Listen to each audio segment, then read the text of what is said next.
أكبر الله أكبر.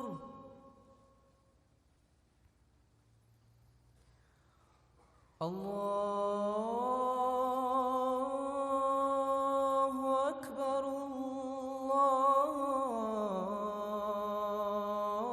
الله أكبر. أشهد أن لا إله إلا الله.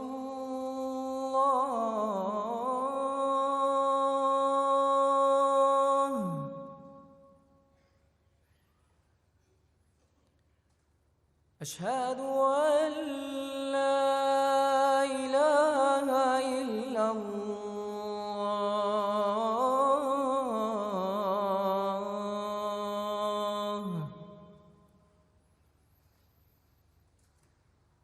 أشهد أن محمدًا رسول الله.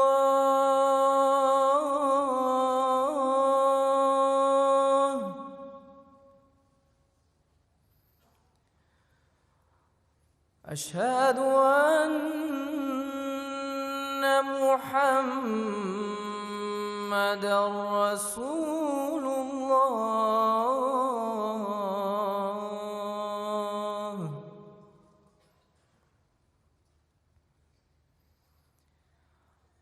حي على الصلاة.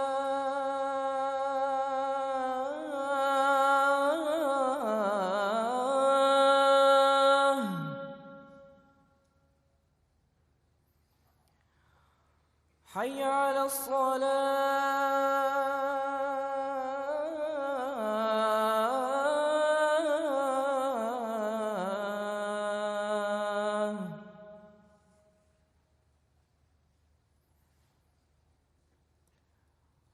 حي على الفلاح.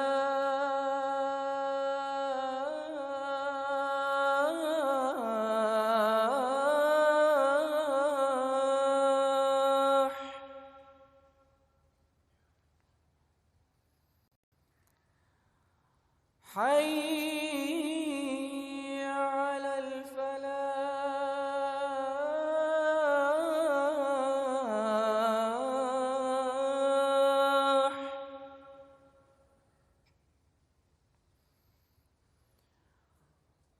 الله أكبر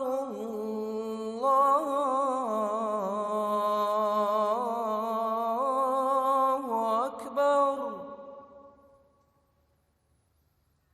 لا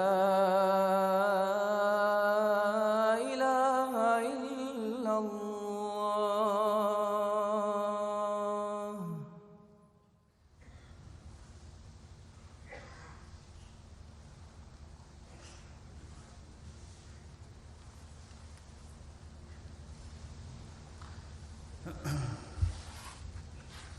السلام عليكم ورحمة الله.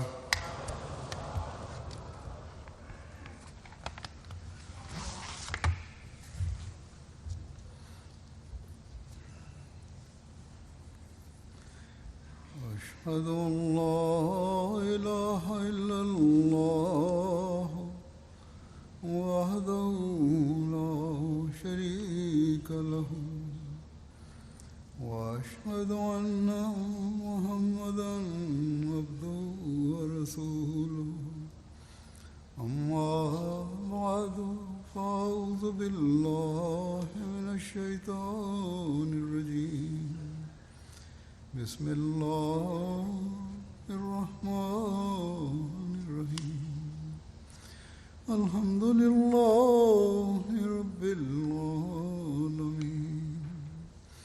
الرحمن الرحيم. مالك يوم الدين. إياك نعبد وإياك نستعين. اهدنا الصراط المستقيم. صراط الذين أنعمت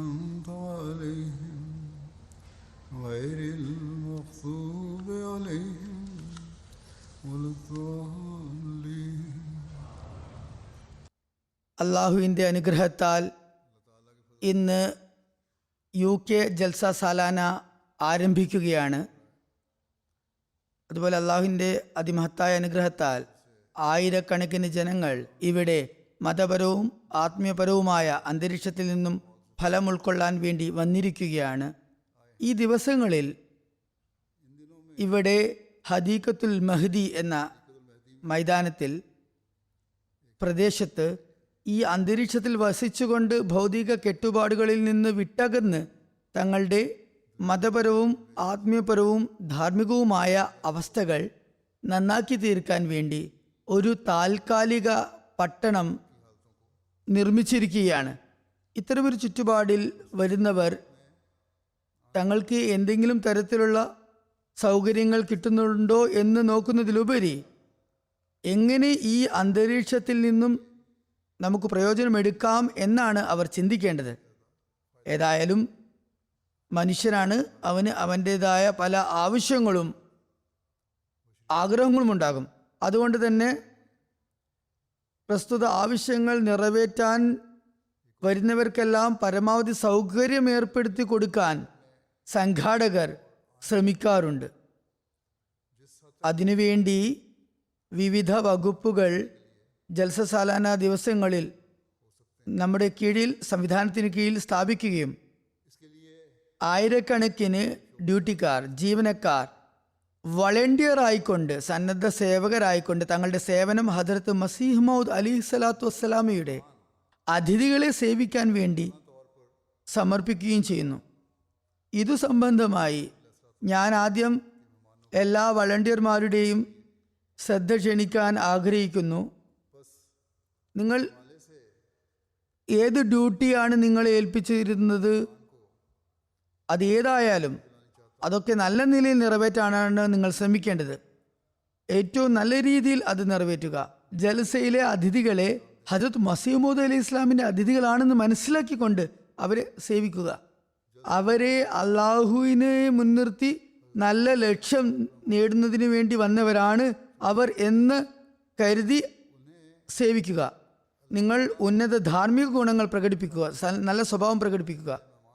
അതിഥികളുടെ ഭാഗത്തു നിന്നും നിങ്ങൾ എന്തെങ്കിലും ഏറ്റക്കുറച്ചിലുകൾ കാണുന്നുണ്ടെങ്കിൽ തന്നെയും അതിനെ അവഗണിക്കുക. ഇതുതന്നെയാണ് നമ്മുടെ രീതി, ഇതുതന്നെയാണ് ഉന്നത ധാർമ്മിക സ്വഭാവം, ഇതുതന്നെയാണ് അള്ളാഹുവിൻ്റെയും അവൻ്റെ റസൂലിൻ്റെയും കൽപ്പനയും, ഇതുതന്നെയാണ് ഹസ്രത്ത് മസീഹ് മൗഊദ് അലൈഹി സ്വലാത്തു വസ്സലാം നമ്മിൽ നിന്നും ആഗ്രഹിക്കുന്നതും. ഇപ്പോൾ ഈ അതിഥി സൽക്കാരത്തിൻ്റെയും ഉന്നത ധാർമ്മിക ഗുണത്തിൻ്റെയും ഒരു ഗുണങ്ങൾ അള്ളാഹുവിൻ്റെ അനുഗ്രഹത്താൽ അഹമ്മദിയ ജമാഅത്തിൻ്റെ അംഗങ്ങളുള്ള എല്ലാ രാജ്യങ്ങളിലും ഇതൊരു അഹമ്മദി ജമാഅത്തിൻ്റെ വ്യതിരിക്തതയായി മാറിയിരിക്കുകയാണ്. ജൽസയുടെ ദിവസങ്ങളിൽ പ്രത്യേകമായും ഇക്കാര്യങ്ങളിലേക്ക് ശ്രദ്ധ ക്ഷണിക്കാറുമുണ്ട്. ആയതിനാൽ ഇവിടെയും വളണ്ടിയർമാർ എപ്പോഴത്തെയും പോലെ ഇസ്ലാമിക അധ്യാപനങ്ങളുടെ സവിശേഷതയായ ഈ ഉന്നത ധാർമ്മിക ഗുണങ്ങൾ പ്രകടിപ്പിക്കേണ്ടതാണ്. എനിക്കറിയാം ഇവിടെയുള്ള സേവകരൊക്കെ തന്നെ ഈ ഒരു വികാരാവശ്യത്തോടെ തന്നെയാണ് പ്രവർത്തിക്കുന്നത്, ഇപ്പോഴും ചെയ്തുകൊണ്ടിരിക്കുന്നതും. ഇന്നലെ ഞാൻ ഇവിടെ ജൽസ പ്രവർത്തകരോട് നടത്തിയ ഹ്രസ്വ ഭാഷണത്തിൽ ഡ്യൂട്ടി ഇൻസ്പെക്ഷൻ നടത്തിയപ്പോൾ ഞാൻ ചെയ്ത അഭിസംബോധനയിൽ ഇക്കാര്യങ്ങൾ പറഞ്ഞിട്ടുണ്ടായിരുന്നു. എന്നിരുന്നാലും ഒരിക്കൽ കൂടി ഓർമ്മപ്പെടുത്തുന്നതിനും അതുപോലെ പിന്നീട് പുതുതായി വരുന്നവരുടെ ശിക്ഷണത്തിനും വേണ്ടി ഈ കാര്യങ്ങൾ പറയുകയാണ്. ഹദ്റത്ത് മസീഹ് മൗഊദ് അലൈഹി സ്വലാത്തു വസ്സലാം എപ്പോഴും പറയാറുണ്ടായിരുന്നു, അതിഥികളുടെ ഹൃദയം കണ്ണാടി പോലെയാണ്. അവർ വികാരഭരിതരായിരിക്കും, അവരെ പ്രത്യേകമായ നിലയിൽ പരിഗണിക്കേണ്ടതുണ്ട് എന്ന്. ചെറിയ ചെറിയ കാര്യങ്ങളിൽ, ചെറുതായ വീഴ്ചകളിൽ ഒന്ന് തട്ടിയാലും മുട്ടിയാലും അത് ചില്ലുപോലെ ഉടഞ്ഞു വീഴുന്നതാണ്. അതിഥികളുടെ ഹൃദയം വളരെ ലോലമായിരിക്കും. പിന്നെ അതായത് അത്തരം പെരുമാറ്റം അതിഥികൾക്ക് വഴികേടിന് നിമിത്തമാകാറുമുണ്ട്. ചില അതിഥികൾ നല്ലവണ്ണം ചിന്തിക്കുന്നില്ല, ഇത് ജൽസ പ്രവർത്തകന്റെ പോരായ്മയാണെന്ന് മനസ്സിലാക്കുന്നില്ല. ഇതിൽ ജമാഅത്തിന്റെ അധ്യാപനത്തിന്റെ യാതൊരു പോരായ്മയും ഇല്ലെന്ന് മനസ്സിലാക്കാറില്ല. ഏതായാലും ചിലപ്പോൾ അത് വഴികേടിന് വഴിവെക്കുന്നു. ആയതിനാൽ നല്ലപോലെ ശ്രദ്ധിച്ച് പ്രവർത്തിക്കേണ്ടതുണ്ട്. ഏതായാലും ഈ പറഞ്ഞ കാര്യങ്ങളൊക്കെ പുതുതായി വരുന്ന ശരിയായ നിലയിൽ ശിക്ഷണം കിട്ടാത്ത, തർബീയത്ത് കിട്ടാത്ത, അല്ലെങ്കിൽ ജമാഅത്തിൽ ഇനിയും പൂർണ്ണമായും ഭാഗവാക്കാകാത്തവരെ സംബന്ധിച്ചുള്ളതാണ്. എന്നാൽ ഇവിടെ എത്തിച്ചേരുന്നവരിൽ ഭൂരിഭാഗവും അള്ളാഹുവിൻ്റെ അനുഗ്രഹത്താൽ അഹമ്മദികളാണ്. അള്ളാഹുവിൻ്റെ അനുഗ്രഹത്താൽ അവർ അഹമ്മദികളാണ്. ഇവിടെ വന്നാൽ ബുദ്ധിമുട്ടുകളും പ്രയാസങ്ങളും സഹിക്കേണ്ടി വരുമെന്ന് മനസ്സിലാക്കുന്നവരാണ്. അതേസമയം ഞാൻ പറഞ്ഞു വന്നതുപോലെ കുറച്ച് അതിഥികൾ പുറത്തു നിന്ന് വന്നവരുമുണ്ടാകും. ജമാഅത്തിന് പുറത്ത് അവരെ പ്രത്യേകമായി പരിഗണിക്കേണ്ടതുണ്ട്. അവർ ഇതുവരെയും ജമാഅത്തിൽ പങ്കെടുക്കാത്തവരും ചേരാത്തവരും, അല്ലെങ്കിൽ അവർക്ക് വന്നിട്ടുണ്ടെങ്കിലും ശരിയായ ശിക്ഷ ലഭിക്കാത്തവരുമായിരിക്കും. അതിനാൽ എല്ലാ സേവകരും, എല്ലാ ഡിപ്പാർട്ട്മെൻറ്റിൽ സേവനം ചെയ്യുന്നവരും അതിഥികളെ നല്ല പോലെ പരിഗണിക്കാൻ വേണ്ടി ശ്രമിക്കേണ്ടതാണ്. അത് ട്രാഫിക്കിൻ്റെ ഡ്യൂട്ടി ആകട്ടെ, പാർക്കിങ്ങിൻ്റെ ഡ്യൂട്ടി ആകട്ടെ, ഭക്ഷണ വിതരണത്തിൻ്റെ ഡ്യൂട്ടി ആകട്ടെ, അതുപോലെ തന്നെ ഡിസിപ്ലിൻ, അച്ചടക്കത്തിൻ്റെ, അല്ലെങ്കിൽ ഗേറ്റിലുള്ള ചെക്കിങ്ങിൻ്റെ, പരിശോധനയുടെ, ഹൈജീനിൻ്റെ, ശുചിത്വ പാലനത്തിൻ്റെ, കുടിവെള്ള വിതരണത്തിൻ്റെ തുടങ്ങിയ എല്ലാ വിഭാഗക്കാരുടെയും ഡ്യൂട്ടി ചെയ്യുന്നവരും അതിഥികൾക്ക് പരമാവധി സൗകര്യം ചെയ്തു കൊടുക്കാനും അവർക്കൊന്നും തന്നെ യാതൊരു പ്രയാസവും ഇല്ലാതിരിക്കാനുമാണ് ശ്രമിക്കേണ്ടത്. ചില കാര്യങ്ങൾ ഇതിനു ശേഷം ഞാൻ അതിഥികളോടും പറയാൻ ആഗ്രഹിക്കുന്നു. അതുപോലെ സംഘടനാപരമായ ചില കാര്യങ്ങളും ഞാൻ ഇവിടെ സൂചിപ്പിക്കുന്നതാണ്.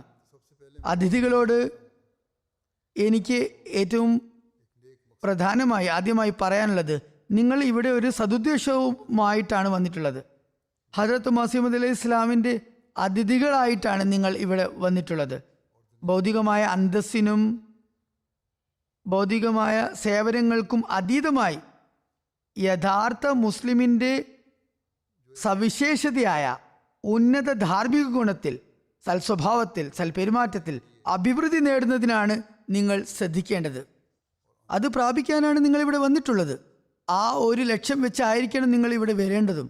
ഞാൻ പറഞ്ഞതുപോലെ തീർച്ചയായും ജമാഅത്തിൻ്റെ സംഘാടനത്തിന് കീഴിൽ ഈ പരിശുദ്ധവും അനുഗ്രഹപൂർണവും ലക്ഷ്യബോധവുമുള്ള യാത്ര ചെയ്തു വരുന്ന ഓരോ യാത്രികർക്കും, ഓരോ അതിഥികൾക്കും അവരെ സേവിക്കാനുള്ള സംവിധാനം ഇവിടെയുണ്ട്.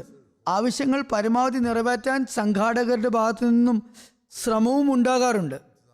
പക്ഷേ ലില്ലാഹി യാത്ര, അള്ളാഹുവിന് വേണ്ടി മാത്രമുള്ള യാത്ര ചെയ്യുന്നവർക്ക് ഭൗതിക ആവശ്യങ്ങളിലേക്കും സൗകര്യങ്ങളിലേക്കും അവരുടെ ശ്രദ്ധ വളരെ കുറച്ച് മാത്രമേ ഉണ്ടാകാറുള്ളൂ. കൂടുതൽ സമയവും ഇവിടെ കഴിച്ചുകൂട്ടി ആത്മീയ ഭക്ഷണ തളികയിൽ നിന്നും പ്രയോജനം നേടേണ്ടത് എങ്ങനെയെന്നായിരിക്കും അവരുടെ ചിന്തയും അവരുടെ ലക്ഷ്യവും. ആയതിനാൽ നിങ്ങൾ സ്വയം ഒരിക്കലും ഭൗതിക യാത്രികരുടെ ഗണത്തിൽ പെടാനും ഭൗതികമായ ആതിഥ്യം സ്വീകരിക്കാൻ വേണ്ടി വന്നവരാണെന്നും ഗണിക്കരുത്. ഇക്കാര്യം നിങ്ങൾ മനസ്സിലാക്കുകയാണെങ്കിൽ ആതിഥേയരുടെ കുറ്റവും കുറവുകളും നിങ്ങൾ പുറത്തു കൊടുക്കുന്നതാണ്. അല്ലെങ്കിൽ കണ്ടുവരുന്നത് ചില സമയത്ത് പരാതികളുണ്ടാകുന്നു. ഇന്ന സ്ഥലത്ത് നിന്ന് വന്നവർക്ക് നല്ല സംവിധാനം ഉണ്ടായിരുന്നു, ഇന്ന ആളുകൾക്ക് കൂടുതൽ സൗകര്യം ഒരുക്കി കൊടുത്തിരുന്നു, ഇന്ന വ്യക്തിയുമായി നല്ല നിലയിലുള്ള പെരുമാറ്റമുണ്ടായി, ഇന്ന കൂട്ടരോട് നല്ല നിലയിൽ പെരുമാറി എന്നൊക്കെ പരാതിപ്പെടുന്നു. ഇത് കാര്യം മനസ്സിലാക്കിയാണെങ്കിൽ ഇങ്ങനെയുള്ള പരാതികളെല്ലാം തന്നെ ഇല്ലാതായിത്തീരുന്നതാണ്. ചില സമയത്ത് അബദ്ധവശാൽ ചില പോരായ്മകൾ സംഭവിച്ചേക്കാം, കണക്കുകൂട്ടലുകൾ പിഴച്ചേക്കാം. അത് അവഗണിക്കേണ്ടതാണ്. ഓരോരുത്തരുടെയും മനസ്സിൽ ഈ ഒരു ചിന്തയുണ്ടാകുകയാണെങ്കിൽ, അതായത് ഇവിടെ വരുന്ന ഓരോ അഹമ്മദി മുസ്ലിമിൻ്റെയും ഹൃദയത്തിൽ തങ്ങളുടെ ലക്ഷ്യം ആത്മീയ ഭക്ഷണം കരസ്ഥമാക്കുകയാണെന്നും അല്ലാതെ ഏതെങ്കിലും തരത്തിലുള്ള ഭൗതിക സൗകര്യം നേടിയെടുക്കുകയല്ലെന്നും ഉള്ള ഒരു ചിന്ത ഉണ്ടാവുകയാണെങ്കിൽ പിന്നെ ആതിഥേയനും അതിഥിയും പരസ്പര സ്നേഹാദരങ്ങളോടെ ഈ ദിവസങ്ങൾ കഴിച്ചു കൂട്ടുന്നതാണ്. ഏതായാലും ഞാൻ മറ്റൊരു കാര്യം കൂടി സൂചിപ്പിക്കട്ടെ. എല്ലാ അതിഥികളോടും നല്ല നിലയിൽ പെരുമാറാൻ സംഘാടകരുടെ ഭാഗത്തു നിന്നും പൂർണ്ണമായ ശ്രമം ഉണ്ടാകാറുണ്ട്. എന്നാൽ ഞാൻ പറഞ്ഞതുപോലെ ചിലപ്പോഴൊക്കെ ഏറ്റക്കുറച്ചിലും ഉണ്ടായേക്കാം. അത് അതിഥികൾ അവഗണിക്കേണ്ടതാണ്. അതാണ് നമ്മുടെ അധ്യാപനം. അതിഥികളെ ആദരിക്കാനും അവരെ പരിഗണിക്കാനും ബഹുമാനിക്കാനും പറഞ്ഞെടുത്ത് ആതിഥേയരുടെ സൗകര്യങ്ങളെ പരിഗണിക്കാൻ വേണ്ടി അതിഥികളോടും ഉത്ബോധിപ്പിച്ചിട്ടുണ്ട്. ഇസ്ലാമിക അധ്യാപനമുണ്ട്. ഏതായാലും ഹദ്രത്ത് മസീഹ് അലൈഹി ഇസ്ലാം അതിഥികളെ വളരെയധികം ബഹുമാനാദരങ്ങളോട് വീക്ഷിക്കുകയും അവരോട് പെരുമാറുകയും ചെയ്യുമായിരുന്നു. ആവശ്യങ്ങൾ മടികൂടാതെ പറയാനും അവരോട് പറയുമായിരുന്നു. പക്ഷേ ഇത് പൊതുവായ ദിവസങ്ങളുടെ അവസ്ഥയാണ്. ജൽസയിൽ അതിഥികളെ സംബന്ധിച്ച് പറഞ്ഞിരുന്നത് മസീഹ് ഇസ്ലാം പറയാറുണ്ടായിരുന്നു, എല്ലാവർക്കും ഒരേ സംവിധാനം ഉണ്ടായിരിക്കണം, ഒരേ സൗകര്യമുണ്ടാകണം, അതിഥി സൽക്കാരം എല്ലാവർക്കും ഒരുപോലെ ലഭിക്കണമെന്നാണ്. പരമാവധി ഒരുപോലെയുള്ള പെരുമാറ്റം, ട്രീറ്റ്മെൻറ്റ് ഉണ്ടാകണമെന്നാണ്. ജലസയുടെ ദിവസങ്ങളിൽ അതിഥി സൽക്കാരത്തിനുള്ള സംവിധാനം സാധാരണ അവസ്ഥയിൽ നിന്നും വ്യത്യസ്തമായിരിക്കും. ഇവിടെ വരുന്ന ജനസഹസ്രങ്ങൾക്ക്, ആയിരക്കണക്കിന് അതിഥികൾക്ക് സാധ്യമാകുന്നിടത്തോളം ഒരേ തരത്തിൽ സൗകര്യങ്ങൾ ഒരുക്കാൻ വേണ്ടിയാണ് ശ്രമിക്കുന്നത്. അതേസമയം അന്യരായ അതിഥികൾ വരുന്നു, വിദേശ അതിഥികൾ വരുന്നു. അപ്പോൾ ചില നിർബന്ധാവസ്ഥകൾ കാരണം അവർക്ക് പ്രത്യേകമായ സൗകര്യവും സംവിധാനവും ഒരുക്കേണ്ടി വരുന്ന ഒരവസ്ഥയും ഉണ്ടാകാറുണ്ട്.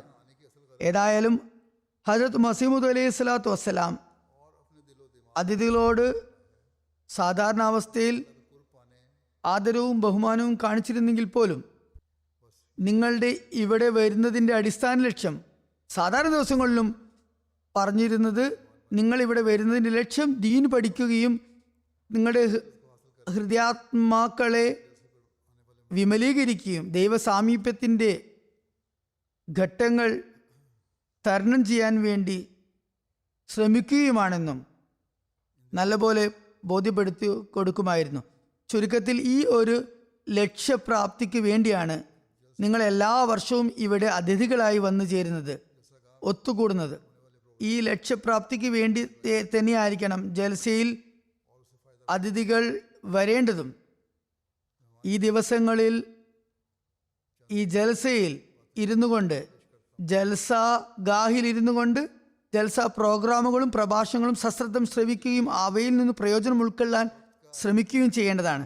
അതിഥികളോട് ചില പൊതുവായ മാർഗനിർദ്ദേശങ്ങൾ നൽകാൻ ആഗ്രഹിക്കുകയാണ്. സത്യവിശ്വാസിയെ സംബന്ധിച്ചിടത്തോളം അവൻ തൻ്റെ സമയം ശരിയായ നിലയിൽ പ്രയോജനപ്പെടുത്തേണ്ടത് അത്യന്താപേക്ഷിതമാണ്. ഇത്തരം സമ്മേളനങ്ങളുടെ അവസരങ്ങളിൽ ദൂരദിക്കുകളിൽ നിന്ന് വന്ന ബന്ധുക്കളെയും പരിചയക്കാരെയും കാണാനും അവരുമായി കൂടിക്കാഴ്ച നടത്താനും ഒന്നിച്ചിരിക്കാനും ആഗ്രഹങ്ങളുണ്ടാകുന്നു. ഒരേ രാജ്യത്തിലുള്ളവരുടെ പരിചയമുള്ളവരുടെയും ബന്ധുക്കളുടെയും കാര്യം മാത്രമായിരിക്കില്ല. ചിലപ്പോൾ അന്യരാജ്യങ്ങളിൽ നിന്ന് വന്ന ബന്ധുമിത്രാദികളുടെ കൂടിക്കാഴ്ചക്കും ഇങ്ങനെ സംവിധാനമൊരുക്കുന്നു. ഹദ്രത്ത് മസീഹ് മൗഊദ് അലൈഹി സ്വലാമിന് അള്ളാഹു തൻ്റെ അനുഗ്രഹത്താൽ പ്രദാനം ചെയ്ത ജമാഅത്ത് രാജ്യങ്ങളുടെയും ജനതകളുടെയും അതിർത്തികളുടെയും എല്ലാം വിവേചനങ്ങൾ, വ്യത്യാസങ്ങൾ ഇല്ലാതാക്കിയിരിക്കുന്നു. അങ്ങനെ ഒരു അതിമഹത്തായ സാഹോദര്യ ബന്ധത്തിൻ്റെ അടിത്തറ ഇത് മുഖേന പാകപ്പെട്ടിരിക്കുന്നു. ജൽസയിൽ സമ്മേളിക്കുന്നവരുടെ ഒരു ഉദ്ദേശം ഹദ്രത്ത് മസീഹ് ഇസ്ലാം പറഞ്ഞത് ജമാഅത്തിൻ്റെ സാഹോദര്യ ബന്ധം ഊട്ടിയുറപ്പിക്കപ്പെടണമെന്നും അതിൽ കൂടുതൽ ദൃഢത കൈവരിക്കണമെന്നും ആണ്. നമ്മൾ ഒരേ ഒരു ജനതയായി, സമുദായമായി മാറണം. അതിനുവേണ്ടി ചേർന്നിരിക്കേണ്ടതും അനിവാര്യമാണെന്ന് ഇത് പറയേണ്ടതില്ല. പരസ്പരം കൂടിക്കാഴ്ചയും ഉണ്ടാകണം. ഇത് അനിവാര്യമായ കാര്യമാണ്. പരസ്പരം പരിചയപ്പെടാനും ബന്ധം വളർത്താനും ഇത് അനിവാര്യം തന്നെയാണ്. പക്ഷേ ദിവസം മുഴുവനും ഉടനീളം നടക്കുന്ന ജൽസയുടെ പരിപാടികൾ കേൾക്കാൻ വേണ്ടി എന്തായാലും ശ്രമിക്കേണ്ടതാണ്. അതിനുവേണ്ടി സമയം ചെലവഴിക്കേണ്ടതാണ്. അതിനുശേഷം അവസരം കിട്ടുമ്പോൾ പരസ്പരം കൂടിക്കാഴ്ച നടത്തുകയും ഒന്നിച്ചിരിക്കുകയും ചെയ്യേണ്ടതാണ്. സംസാരിക്കാനും ബന്ധങ്ങൾ വളർത്തിയെടുക്കാനും ശ്രമിക്കേണ്ടതാണ്. ചിലപ്പോഴൊക്കെ കണ്ടുവരുന്നത് ഇങ്ങനെ നടത്തുന്ന കൂടിക്കാഴ്ചകൾ വളരെ നീണ്ടു പോകുന്നു. ചില പഴയ സുഹൃത്തുക്കൾ, പഴയ ബന്ധക്കാർ ദീർഘകാലത്തിന് ശേഷം കാണുമ്പോൾ ആ കൂടിക്കാഴ്ച എത്രത്തോളം നീളുന്നു എന്നാൽ നർമ്മസല്ലാപം നടത്തി രാത്രി മുഴുവനും അവർ പാഴാക്കുന്നു. പിന്നെ തഹജ്ജുദിന്റെ കാര്യം പോകട്ടെ, ഫജ്ർ നമസ്കാരത്തിന് പോലും വളരെ പ്രയാസപ്പെട്ടായിരിക്കും അവരുടെ കണ്ണുകൾ തുറക്കുക. പിന്നെ ചില സമയത്ത് സംഘാടകർക്കും പ്രയാസം നേരിടുന്നു. അത് മുഖേന ഭക്ഷണം കൊടുക്കുന്ന സ്ഥലങ്ങളിൽ, പന്തലുകളിൽ നീണ്ട സംഭാഷണങ്ങളിൽ ഏർപ്പെടുന്നു. ഭക്ഷണം കഴിച്ചുകൊണ്ട് നീണ്ട സംസാരങ്ങളിൽ അവർ മുഴുകുന്നു. അവരെത്രത്തോളം സമയം കഴിച്ചു കൂട്ടുന്നു എന്നാൽ നമസ്കാരത്തിന് സമയമായി എന്നോ അല്ലെങ്കിൽ സമയം ഒരുപാട് വൈകിയിരിക്കുന്നു എന്നോ സംഘാടകർക്ക് ഓർമ്മപ്പെടുത്തി കൊടുക്കേണ്ട അവസ്ഥ വരെ വരുന്നു.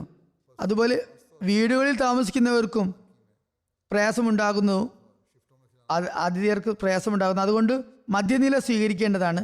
പ്രത്യേകിച്ച് അതിഥികൾ പ്രത്യേകമായി ശ്രദ്ധിക്കേണ്ടത് ആതിഥേയർക്കും തങ്ങളുടെ ജോലികളൊക്കെ പൂർത്തിയാക്കി അടുത്ത നേരത്തേക്ക് വേണ്ടിയുള്ള പ്രോഗ്രാമിന് വേണ്ടിയുള്ള തയ്യാറെടുപ്പ് നടത്താനുള്ളതാണ് എന്നാണ്.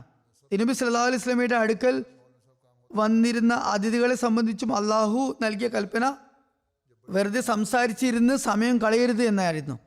ഭക്ഷണം കഴിച്ചു കഴിഞ്ഞാൽ, പണി കഴിഞ്ഞാൽ എഴുന്നേറ്റ് പോകണമെന്നായിരുന്നു.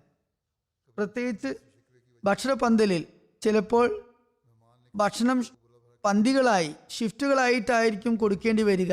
അതുകൊണ്ട് മറ്റുള്ളവർക്കും വന്ന് സ്വസ്ഥമായി ഭക്ഷണം കഴിക്കാൻ വേണ്ടി പെട്ടെന്ന് തന്നെ ഭക്ഷണം കഴിച്ച് എഴുന്നേറ്റ് പോകേണ്ടതാണ്.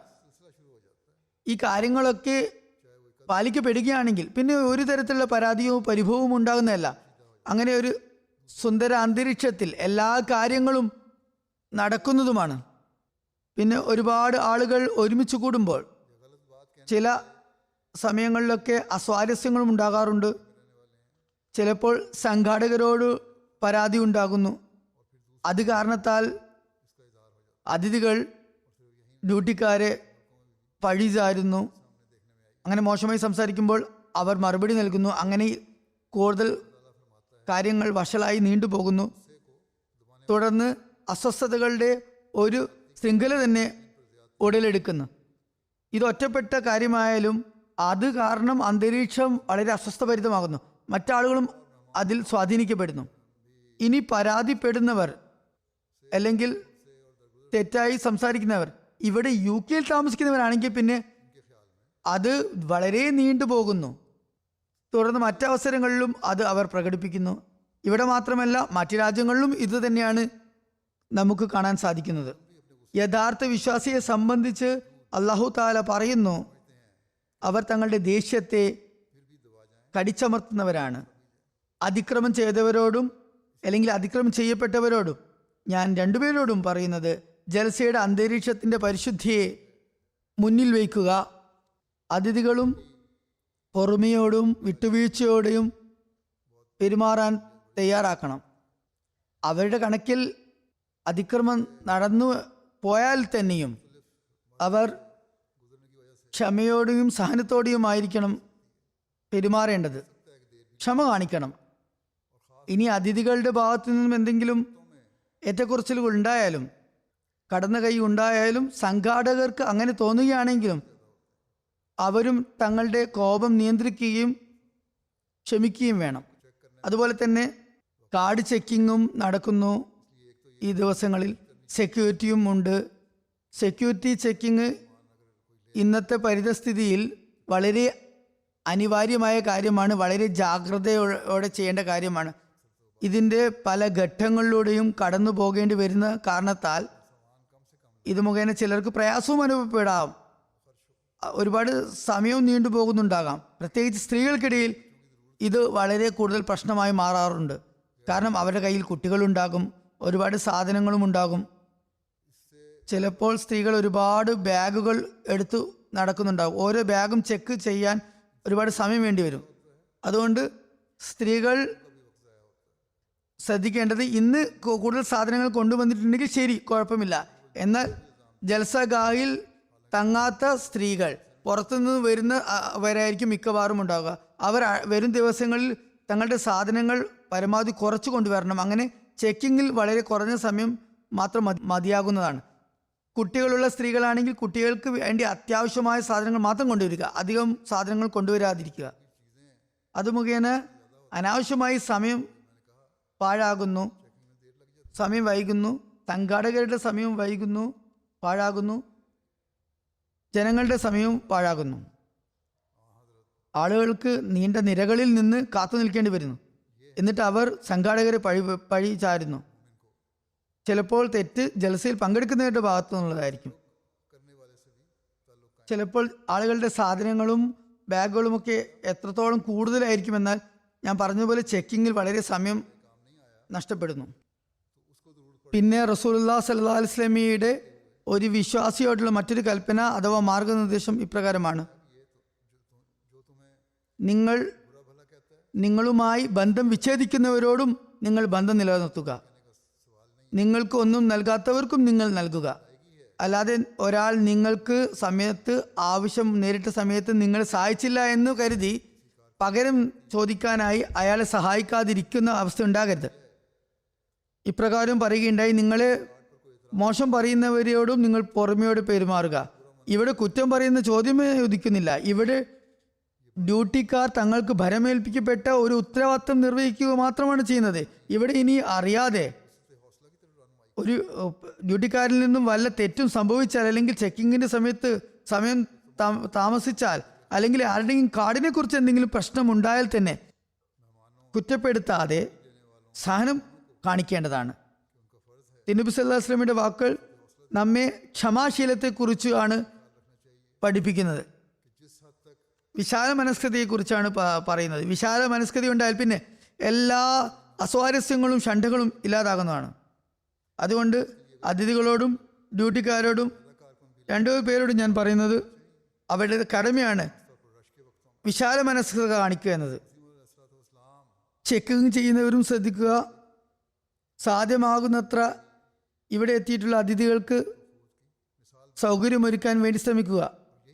അതിനുവേണ്ടി സംഘാടകർക്ക് കൂടുതൽ ഡ്യൂട്ടിക്കാരെ നിയമിക്കേണ്ടി വന്നാൽ അതും ചെയ്യേണ്ടതാണ്, പ്രത്യേകിച്ച് തിരക്കേറിയ സമയങ്ങളിൽ.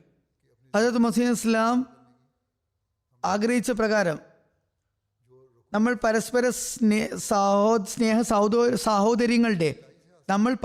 സ്നേഹ സഹോദര്യങ്ങളുടെ മാതൃകയാകാനായി ശ്രമിക്കേണ്ടതാണ്.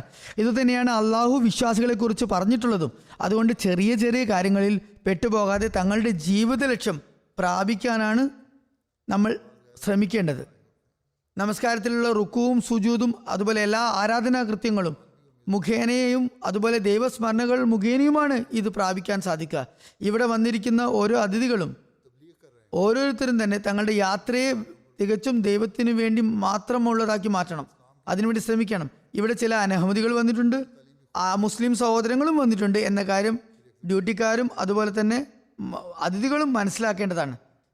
അതിഥികളും ആതിഥേയരും എല്ലാവരും തന്നെ ഉന്നത ധാർമ്മിക ഗുണം പ്രകടിപ്പിക്കുകയാണെങ്കിൽ അതൊരു നിശബ്ദമായ തബ്ലീഗായിരിക്കും, ദീനി പ്രചരണമായിരിക്കും. അത് മുഖേന മറ്റുള്ളവരിൽ നല്ല സ്വാധീനം ഉളവാക്കാനാകും. അങ്ങനെ അവർക്ക് ഇസ്ലാമിലേക്ക് ശ്രദ്ധയുണ്ടാകുന്നതായിരിക്കും. അവർ ഇസ്ലാമിക അധ്യാപനങ്ങളിലേക്ക് ആകർഷകരാകുന്നതുമായിരിക്കും. മറ്റൊരു സുപ്രധാന സംഗതി, ഇവിടെ വരുന്നവർ പരസ്പരം സലാം ചൊല്ലുകയും അതിന് പ്രചാരം നൽകുകയും വേണം. ഇക്കാര്യത്തിനായും കൂടുതൽ പരിശ്രമിക്കേണ്ടതുണ്ട്. വളരെ അനുഗ്രഹപൂർണവും പരിഭാവനവുമായ ഒരു ദുആയാണ് അതിലൂടെ നമ്മെ പഠിപ്പിച്ചു തന്നിട്ടുള്ളത്. അതിഥിയും ആതിഥേയനും പരസ്പരം സലാം ചൊല്ലുമ്പോൾ അവർ അപ്രകാരം എല്ലാതരം ഭയാശങ്കകളിൽ നിന്നും സ്വതന്ത്രരാകുകയും പരസ്പരം അനുഗ്രഹാശിസുകൾ നേരുന്ന ഒരു പ്രാർത്ഥന, അതായത് സലാം ചൊല്ലുകയുമാണ് അവർ ചെയ്യുന്നത്. അതുകൊണ്ട് അള്ളാഹു നമുക്ക് പഠിപ്പിച്ചു തന്നിട്ടുള്ള ഈ പരിശുദ്ധവും ഐശ്വര്യപൂർണവുമായ ദ്വായിലേക്ക് ഇന്നാളുകളിൽ പ്രത്യേകമായ ശ്രദ്ധ ചെലുത്തേണ്ടതുണ്ട്. അങ്ങനെ നമ്മൾ നാലുപാടും ശാന്തി, സമാധാനവും സ്നേഹവും പരത്തുന്നവരായി മാറുന്നതാണ്. ഈ ഒരു അന്തരീക്ഷത്തെ അള്ളാഹുവിന് വേണ്ടി മാത്രം നിജപ്പെടുത്തി സ്നേഹ സഹോദര്യങ്ങളുടേതാക്കി മാറ്റേണ്ടതുണ്ട്. എല്ലാതരം സ്വാർത്ഥ നിക്ഷിപ്ത താല്പര്യങ്ങളിൽ നിന്നും സ്വയം മുക്തരാകാനും ഇന്നാളുകളിൽ നമ്മുടെ ജീവിതങ്ങളിൽ ഒരു വിപ്ലവം സംജാതമാക്കാനും നമ്മൾ ശ്രമിക്കേണ്ടതാണ്. നമുക്ക് സർവ്വകാര്യങ്ങളിലും റസൂലുള്ളാഹി സ്വല്ലല്ലാഹു അലൈഹി വസല്ലമയുടെ സഹാബാക്കളിൽ മാതൃകയുണ്ട്. അവരിൽ അതിഥികളുടെ സൽസ്വഭാവത്തെക്കുറിച്ച് തന്നെ നോക്കുക. തിരുനബി സല്ലല്ലാഹു അലൈഹി വസല്ലമയുടെ കാലഘട്ടത്തിൽ സഹാബാക്കൾ ആ പുണ്യാത്മാവിൻ്റെ പരിശുദ്ധാത്മാവിനാൽ പ്രഭാവിതരായിക്കൊണ്ട് വിശുദ്ധ ഖുർആന്റെ എല്ലാ കൽപ്പനകളും പാലിക്കാൻ വേണ്ടി ശ്രമിക്കുമായിരുന്നു. വിശുദ്ധ ഖുർആന്റെ ഒരു കൽപ്പനയാണിത്. ഏതെങ്കിലും വീട്ടിലേക്ക് ഒരാൾ അതിഥിയായി ചെന്നാൽ അഥവാ ആതിഥേയൻ തനിക്കിപ്പോൾ സമയമില്ല, അതുകൊണ്ട് പിന്നീട് വരിക എന്ന് പറഞ്ഞയച്ചാൽ ആ വ്യക്തി സസന്തോഷം തിരിച്ചു വരേണ്ടതാണ്, വിശാല മനസ്കത പ്രദർശിപ്പിക്കേണ്ടതാണ്. ഒരു സഹാബി ഇപ്രകാരം വിവരിക്കുന്നു: അള്ളാഹുവിൻ്റെ ഈ കൽപ്പന പൂർത്തീകരിക്കുന്നതിന് വേണ്ടി ഞാൻ ശ്രമിക്കുമായിരുന്നു, അതിന് ഞാൻ ശ്രമിച്ചിരുന്നു. ഏതെങ്കിലും വീട്ടിൽ പോയി അവിടെ ആ വീട്ടുകാരൻ എന്നോട് ഇപ്പോൾ സമയമില്ല, തിരിച്ചു പോവുക എന്ന് പറയുകയും ഞാൻ സസന്തോഷം ദൈവപ്രീതി കരസ്ഥമാക്കാനായി അവിടെ നിന്ന് തിരിച്ചു വരികയും വേണമെന്ന് എനിക്ക് ഉത്കടമായ ആഗ്രഹവും ഉണ്ടായിരുന്നു. അങ്ങനെ ദൈവപ്രീതി നേടണമെന്നും ഞാൻ ആഗ്രഹിച്ചിരുന്നു. എന്നാൽ അദ്ദേഹം പറയുന്നു, എത്ര കണ്ട് ശ്രമിച്ചിട്ടും ഒരിക്കലും ആരും എന്നെ തൻ്റെ വീട്ടിൽ നിന്നും പറഞ്ഞയച്ചിട്ടില്ല. ഈ ഒരു സൽസ്വഭാവമായിരുന്നു അന്നത്തെ ആതിഥേയരുടെയും വീട്ടുകാരുടെയും അതുപോലെ വീടുകൾ സന്ദർശിച്ചിരുന്ന അതിഥികളുടേതും ഉണ്ടായിരുന്നത്. ഇങ്ങനെയുള്ള വിശാല മനസ്കത ഉണ്ടാകേണ്ടത് അനിവാര്യമാണ്. ഒരു വ്യക്തിയിൽ ഇങ്ങനെയുള്ള വിശാല മനസ്കത ഉണ്ടായാൽ പിന്നെ ചെറിയ ചെറിയ പ്രശ്നങ്ങൾ അയാൾ അവഗണിക്കുന്നതാണ്. സലാം ചൊല്ലുന്നതിനെ കുറിച്ചാണ് ഞാനിപ്പോൾ പറഞ്ഞത്.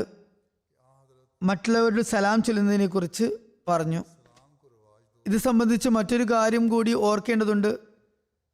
റസൂലുള്ളാഹി സ്വല്ലല്ലാഹു അലൈഹി വസല്ലം പറയുകയുണ്ടായി, സലാം പ്രചരിപ്പിക്കുന്നതിന് വേണ്ടി നിങ്ങൾ പരിചയമുള്ളവരോടും പരിചയമില്ലാത്തവരോടും അപരിചിതരോടും സലാം ചൊല്ലേണ്ടതാണ്. അതായത് സലാമിന് എത്രത്തോളം പ്രചാരം നൽകണം, എത്രത്തോളം അതിനെ വ്യാപിപ്പിക്കണമെന്നാൽ പരമാവധി പരിശ്രമിക്കുക, നിങ്ങൾ അറിയുന്നവർക്കും അറിയാത്തവർക്കുമൊക്കെ സലാം ചൊല്ലുക എന്ന്. ഇങ്ങനെ സലാം ചൊല്ലൽ, സമാധാനം ആശംസിക്കൽ പ്രചാരത്തിൽ വന്നാൽ അതിഥികളായിട്ടുള്ള അനഹമ്മദികളിലും നവാഗത അഹമ്മദികളിലും അത് ഒരു നല്ല ഹൃദയ സ്വാധീനം ചെലുത്തുന്നതാണ്. ഈ പരിശുദ്ധ അന്തരീക്ഷത്തിൽ നിന്ന് അവർ കൂടുതൽ കൂടുതൽ ഫലമെടുക്കുന്നവരും ഇസ്ലാമിൻ്റെ സുന്ദര അധ്യാപനങ്ങളെ പ്രശംസിക്കുന്നവരായും മാറുന്നതാണ്. നവാഹമ്മദികൾ ഇത് പ്രാവർത്തികമാക്കുന്നവരായി മാറും. അപ്രകാരം അവർ കൂടുതൽ നല്ല നിലയിൽ നിസാമിൽ ജമാഅത്തിൻ്റെ സംവിധാനത്തിൽ ഇഴകിച്ചേരുന്നവരായി മാറും. അവർ പരിഭവപ്പെടുത്തുന്നത് പലപ്പോഴും പല സ്ഥലങ്ങളിലും അവരെ പൂർണ്ണമായും ഉൾപ്പെടുത്തുന്നില്ല എന്നാണ്. ഹദരത്ത് മസീഹ് ഇസ്ലാമിൻ്റെ ഒരു സംഭവം ഇനി ഇവിടെ വിവരിക്കാം. ഹദരത്ത് മസീഹ് ഇസ്ലാം ഒരിക്കൽ ജംഗെ മുഖദ്ദസ് എന്ന മുസ്ലിങ്ങൾക്കും ക്രിസ്ത്യാനികൾക്കും ഇടയിൽ നടന്ന സംവാദത്തിൽ പങ്കെടുക്കുകയായിരുന്നു. ആ സമയത്ത് ഹദരത്ത് മസീഹ് അലൈഹി ഇസ്ലാം താമസിച്ചിരുന്ന സ്ഥലത്ത് ഹദരത്ത് മസീഹ് ഇസ്ലാമുമായി ഒരു സംഭവം നടക്കുകയുണ്ടായി. പറയുന്നു, ഒരു ദിവസം അതിഥികളുടെ ആധിക്യ നിമിത്തം സംഘാടകർ ഹദരത്ത് മസീഹ് അലൈഹി ഇസ്ലാമിന് ഭക്ഷണം വെക്കാൻ വേണ്ടി മറന്നുപോയി, കൊടുക്കാൻ വേണ്ടി മറന്നുപോയി. രാത്രിയുടെ ഒരു യാമം പിന്നിട്ടിട്ടും ഹദരത്ത് മസീഹ് ഇസ്ലാമിന് ഭക്ഷണം ലഭിച്ചിട്ടില്ല. ഹദരത്ത് മസീഹ് ഇസ്ലാം ഒരുപാട് കാത്തിരുന്ന ശേഷം ഭക്ഷണത്തെക്കുറിച്ച് തിരക്കി. അപ്പോൾ അവിടെ സംവിധാനം ചെയ്യുന്ന സംഘാടകരായിട്ടുള്ളവരെല്ലാം വളരെ അസ്വസ്ഥരായി മാറി. അവരൊക്കെ എന്താണിത് സംഭവിച്ചതെന്ന് കരുതി അവർ കൈകാലുകൾ വിറക്കാൻ തുടങ്ങി. ഭക്ഷണം മാറ്റിവെച്ചിട്ടില്ല, മാർക്കറ്റും പൂട്ടിക്കഴിഞ്ഞിരിക്കുന്നു, ഒരുപാട് വൈകിയ കാരണത്താൽ ഒന്നും വാങ്ങിക്കൊണ്ടുവരാനും നിർവാഹമില്ല. ഏതായാലും ഹദരത്ത് മസീഹ് ഇസ്ലാമിന് ഈ കാര്യം മനസ്സിലായപ്പോൾ, ഈ കാര്യം അറിയാനിടയായപ്പോൾ അദ്ദേഹം പറഞ്ഞു, ഇങ്ങനെ അസ്വസ്ഥരാകേണ്ടതും ഭയപ്പെടേണ്ടതിൻ്റെയും ആവശ്യം എന്താണുള്ളത്? ഭക്ഷണം വിളമ്പുന്ന സ്ഥലത്ത് പോയി ചെന്ന് നോക്കുക. അവിടെ ആളുകൾ ഭക്ഷ്യത്തിൻ്റെ എന്തെങ്കിലും ബാക്കി അവശേഷിച്ചിട്ടുണ്ടാകും. അത് തന്നെ ധാരാളം. മിച്ചം വന്ന് തന്നെ കൊണ്ടുവന്ന് തന്നാൽ മതി. തീൻമേശയിൽ ചെന്ന് നോക്കിയപ്പോൾ അവിടെ ഏതാനും റൊട്ടി കഷ്ണങ്ങൾ, തുണ്ടങ്ങൾ മാത്രമല്ലാതെ മറ്റൊന്നും ബാക്കിയുണ്ടായിരുന്നില്ല. കറികൾ ഒന്നും തന്നെ ഉണ്ടായിരുന്നില്ല. അദ്ദേഹം പറഞ്ഞു, ഇത് തന്നെ എനിക്ക് ധാരാളം. അങ്ങനെ അത് തന്നെ അദ്ദേഹം കഴിക്കുകയുണ്ടായി. അപ്പോൾ ഇതായിരുന്നു തിരുനബി സല്ലല്ലാഹു അലൈഹി വസല്ലമയുടെ മറ്റെല്ലാവരെക്കാളും വലിയ പ്രേമിയായ തിരുനബി സല്ലല്ലാഹു അലൈഹി വസല്ലമയുടെ തിരുചര്യയെ പിൻപറ്റിയിരുന്ന വ്യക്തിയായ ഹദരത്ത് മസീഹ് മൗഊദ് ഇസ്ലാമിൻ്റെ മാതൃക. അദ്ദേഹത്തിൻ്റെ ജമാഅത്തിൽ ഭാഗഭാക്കാണെന്ന് വാദമുള്ള നമ്മളും എല്ലായ്പ്പോഴും ഇപ്രകാരം ക്ഷമയുടെയും ധൈര്യത്തിൻ്റെയും നന്ദിയുടെയും വികാരം പ്രകടിപ്പിക്കേണ്ടതാണ്. ഈ 3 ദിവസങ്ങളിൽ ആർക്കെങ്കിലും അതിഥി സൽക്കാരത്തിൽ വല്ല കുറവും വന്നിട്ടുണ്ടെങ്കിൽ അത് വിട്ടുകളയുക. സംഘാടകരെ കൂടുതൽ ആരോപണ വിധേയകരാകാതിരിക്കുക.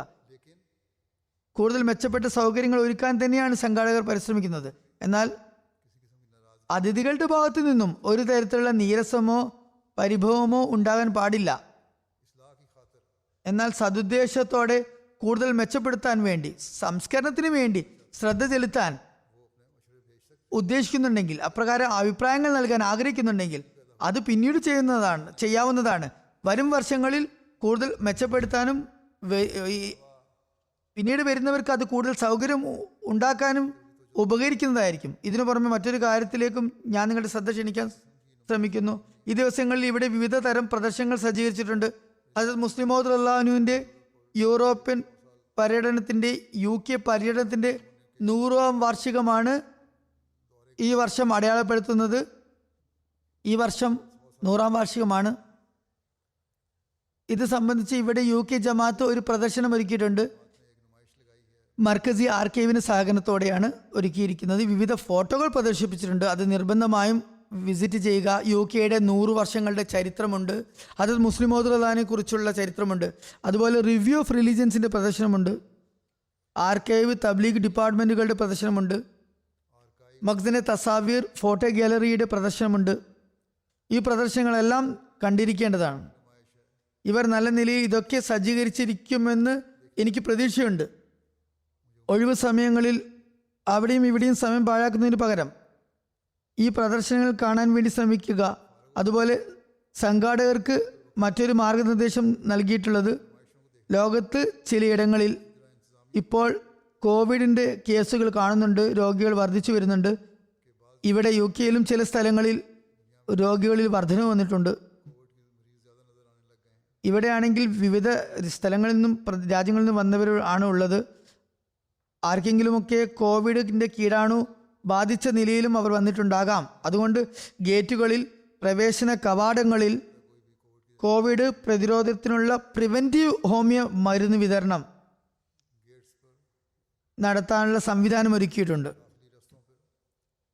ഗേറ്റ് വഴി പ്രവേശിക്കുന്നവരെല്ലാവരും സംഘാടകർ അവർക്ക് മരുന്ന് നൽകുമ്പോൾ സമാധാനത്തോടെ അത് സ്വീകരിക്കാൻ ശ്രമിക്കുക. മറിച്ച് ചോദിച്ച് വാങ്ങിക്കുന്ന ശീലമുണ്ടാക്കുക. അള്ളാഹു എല്ലാവരെയും എല്ലാതരം രോഗങ്ങളിൽ നിന്നും സംരക്ഷിക്കുമാറാകട്ടെ, എല്ലാതരം ഉപദ്രവങ്ങളിൽ നിന്നും സംരക്ഷിക്കുമാറാകട്ടെ. അതുപോലെ ഞാൻ മുമ്പും പറഞ്ഞിരുന്നത് പോലെ ഇവിടെ സെക്യൂരിറ്റിയുടെ സംവിധാനം ഏർപ്പെടുത്തിയിട്ടുണ്ട്. എല്ലാ വർഷവും ഞാൻ ഒരു കാര്യം പറഞ്ഞു കൊണ്ടിരിക്കുന്നത്, സെക്യൂരിറ്റിയുടെ കാര്യത്തിൽ ഏറ്റവും വലുത്, നമ്മൾ ഏറ്റവും കൂടുതൽ ശ്രദ്ധിക്കേണ്ടത്, എപ്പോഴും നമ്മൾ ഇടം വലം നിരീക്ഷിച്ചു കൊണ്ടിരിക്കുക. എല്ലാവരും പരസ്പരം ശ്രദ്ധിക്കുന്നുണ്ട് എന്നൊരു അവസ്ഥ ഉണ്ടാകണം. അതാണ് ഏറ്റവും വലിയ സുരക്ഷാ ക്രമീകരണം. ഇത് സാധ്യമായെങ്കിൽ പിന്നെ ഒരു ശത്രുവിനും ഒരു എതിരാളിക്കും ഒരു തരത്തിലുള്ള ദ്രോഹവും നടത്താനും അവസരം ലഭിക്കുന്നതല്ല. അതുപോലെ തന്നെ അനാവശ്യമായി അവിടെയും ഇവിടെയും സാധനങ്ങളോ ബാഗോ അലക്ഷ്യമായി കിടക്കുന്നുണ്ടെങ്കിൽ അത് കണ്ടാൽ പെട്ടെന്ന് തന്നെ സംഘാടകരെ അറിയിക്കുക. ഏതായാലും അതുപോലെ സംശയാസ്പദമായ നിലയിൽ ആരെങ്കിലും കാണുകയാണെങ്കിലും സംഘാടകരെ അറിയിക്കുക. ഏതായാലും ഈ ദിവസങ്ങളിൽ സെക്യൂരിറ്റി കാര്യത്തിൽ പ്രത്യേക ശ്രദ്ധ പതിപ്പിക്കുക. എന്നാൽ നമ്മുടെ പക്കലുള്ള ഏറ്റവും വലിയ ആയുധമെന്നത് ദൈവത്തിൽ അഭയം പ്രാപിക്കലാണ്. ആ അഭയം കരസ്ഥമാക്കാനായി ദുആകളിലും ദിക്ർ ഇലാഹികളിലും ദൈവസ്മരണകളിലും കൂടുതൽ നമ്മൾ ഊന്നൽ നൽകേണ്ടിയിരിക്കുന്നു. ഈ ഭാഗത്തേക്ക് ഈ 3 ദിവസങ്ങളിൽ സവിശേഷമായ നിലയിൽ ശ്രദ്ധ പതിപ്പിക്കുക. ഈ കാര്യങ്ങളൊക്കെ പ്രാവർത്തികമാക്കാനായി അള്ളാഹു എല്ലാവർക്കും തൗഫീക്ക് നൽകുമാറാകട്ടെ. ഈ ജൽസ എല്ലാ നിലക്കും എല്ലാവർക്കും വേണ്ടി അനുഗ്രഹപൂർണവുമാക്കട്ടെ.